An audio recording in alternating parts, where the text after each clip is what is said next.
नमस्कार किसान भाइयों, आज के इस वीडियो के अंदर आपका फिर से एक बार स्वागत है। अगर किसान भाइयों, अगर आप बारिश से पहले अगर अपनी फसल लगा रहे हो, कोई कोई प्लांटेशन कर रहे हो, कोई सोइंग कर रहे हो, बिजाई कर रहे हो, तो भाई आपको बहुत सारी चीजों का ध्यान रखना है। क्योंकि पिछले साल सूखा था, तो इसकी वजह से जमीन में जो उष्णता है वो बहुत ज्यादा पैमाने पर है। और ऐसी सिचुएशन में पहला बारिश गिरता है तो ये उष्णता नीचे से ऊपर की तरफ आने की कोशिश करती है, और ऐसी सिचुएशन में आपके फसल में बहुत बड़ा स्ट्रेस आ जाता है। अगर इस तनाव से अगर आप अच्छे से बाहर नहीं निकले तो आपकी फसल बम्पर उत्पादन नहीं दे सकती। तो आज के इस वीडियो के अंदर हम आपको यही वाली चीजें बताने वाले कि अगर आप बारिश से पहले प्लांटेशन या फिर अपनी फसल लगा रहे हो तो उसके लिए क्या क्या चीजें आपको करनी चाहिए। तो इस बात के लिए लाइक भी बनता है। और चले बिना किसी देरी के शुरुआत करते हैं। तो क्या सिर्फ उष्णता का प्रॉब्लम हो सकता है? जी नहीं। पहले हम ये सोचेंगे कि भाई अगर आप गर्मी में, मतलब बारिश से पहले, अभी बारिश स्टार्ट होने वाला है और गर्मी के दिनों में अगर आप रोपाई करते हो या फिर बिजाई करते हो, ठीक है, रोपाई मतलब प्लांटेशन, बिजाई मतलब सीड सोइंग करना, तो वो करते हो, तो भाई वहां पे क्या होता है, जो हीट है वो पहले से ज्यादा रहता है। तो फसल अपना एक मन बना लेती है कि भाई मुझे क्या करना है, इतनी बड़े धूप में ही मुझे सर्वाइव करना है। तो वहां पे वो सस्टेन भी कर लेती है, उसका हार्डनिंग का प्रोसेस भी हो जाता है। लेकिन क्या होता है, अचानक से क्या होता है, बादल आ जाते हैं, और बादल आने के बाद पहला बारिश हो जाता है। तो पहले बारिश में क्या होता है, फसल को बारिश का या फिर जो छाव का आदत नहीं रहता है, पहले तो उसकी वजह से वो तनाव में जाता है। दूसरा बात क्या होता है, जब बारिश गिरता है तो पहला बारिश ज्यादा भी गिरता है, तब भी जमीन के नीचे की जो उष्णता है, जो हीट है, वो ऊपर की तरफ आती है और फसल को तनाव में लेके जाती है। तो इससे बचने के लिए सिंपल वाली चीज है, आपको फसल को तनाव में से निकालना पड़ेगा। तो तनाव में से निकालने के लिए आपको इस्तेमाल करना पड़ेगा एंटी स्ट्रेस। तो अभी एंटी स्ट्रेस आप कौन कौन सा इस्तेमाल कर सकते हो?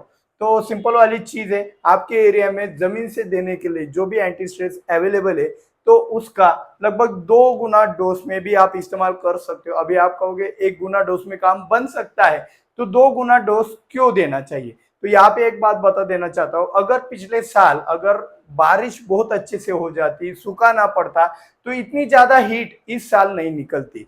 लेकिन पिछले साल बारिश नहीं हुआ था अच्छी तरीके से, और इस साल का जो भी एक हीट है, आप देखो बहुत ज्यादा तापमान बढ़ चुका है। तो ये ज्यादा होने के कारण आपको डोज भी डबल करना पड़ेगा। तो अगर आपके एरिया में मिलता है सिलिकॉन पाउडर, तो आप सिलिकॉन पाउडर 50% वाला किसी भी कंपनी का चलेगा, कोई टेंशन वाली बात नहीं। 50% से ऊपर होना चाहिए। वो 10 किलो तक नीचे से दे सकते हो, 15 किलो भी दिया तो भी चलता है। 5 किलो का डोज से 10 किलो भी गया, 15 भी गया। सिलिकॉन से कोई भी हानि नहीं होती है इसके ओवर डोसिंग से, क्योंकि सिलिकॉन फसल में मजबूती लाता है। नाइट्रोजन ज्यादा हो गया तो अपाय दिखता है, फास्फोरस ज्यादा हुआ तो कुछ ना कुछ खामियां बन जाती है, पोटास ज्यादा हुआ तो नुकसान भी हो सकता है। लेकिन ये एकलौता एक ऐसा न्यूट्रिएंट है सिलिकॉन, जो कि ज्यादा होने पर आपका नुकसान नहीं करता है। लेकिन कुछ कहेंगे कि हमारे एरिया के अंदर सिलिकॉन पाउडर बिल्कुल भी नहीं मिलता है, तो हम क्या करें? तो ऐसे सिनारियो के अंदर आपके यहाँ पे ग्रीन मिरेकल मिलता होगा। तो ग्रीन मिरेकल टिस्टेन कंपनी का है। आप इसकी जगह पे फैटी एसिड चेन वाला को किसी भी कंपनी का ले सकते हो। उसके डोज के अनुसार आप नीचे एप्लीकेशन कर सकते हो, ठीक है। तो ग्रीन मिरेकल भी आप 2-3 लीटर भी अगर जमीन से देते हो तो भी बढ़िया तरीके से काम करता है।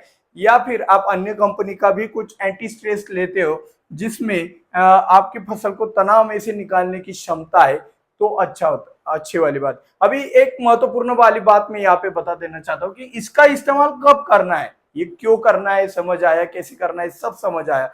लेकिन इसका इस्तेमाल कब करना है, जब आप बारिश से पहले गर्मी के दिनों में आप रोपाई या फिर बिजाई कर रहे हो, तो उसके बेसल डोज में या फिर पहला ड्रेंचिंग में भी अगर आप कर देते हो तो वो उसका अच्छा समय है। आप अगर कहोगे कि भाई सर जी बादल आ गए, फिर मैंने बारिश हुआ, फिर उष्णता निकला, फिर इस तनाव में दिख रहा है पौधा, तो ऐसी सिचुएशन में मैं कोई अदर कंपनी का एंटी स्ट्रेस डाल दूं जिसके अंदर एमिनो एसिड वगैरह हो, तो भाई पौधा उल्टा, मतलब पौधे का उल्टा सिस्टम भी बन सकता है, मतलब विल्ट वगैरह भी आ सकता है। तो इसीलिए आपको ये ध्यान में रखना है कि भाई बेसल डोज या फिर पहले ड्रेंचिंग में आपको ये करना है। सिर्फ इतना ही समस्या आएगा क्या? बिल्कुल भी नहीं।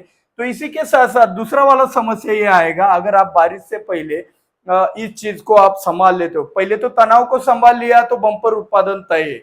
दूसरा वाला बात है वो है व्हाइट फ्लाई।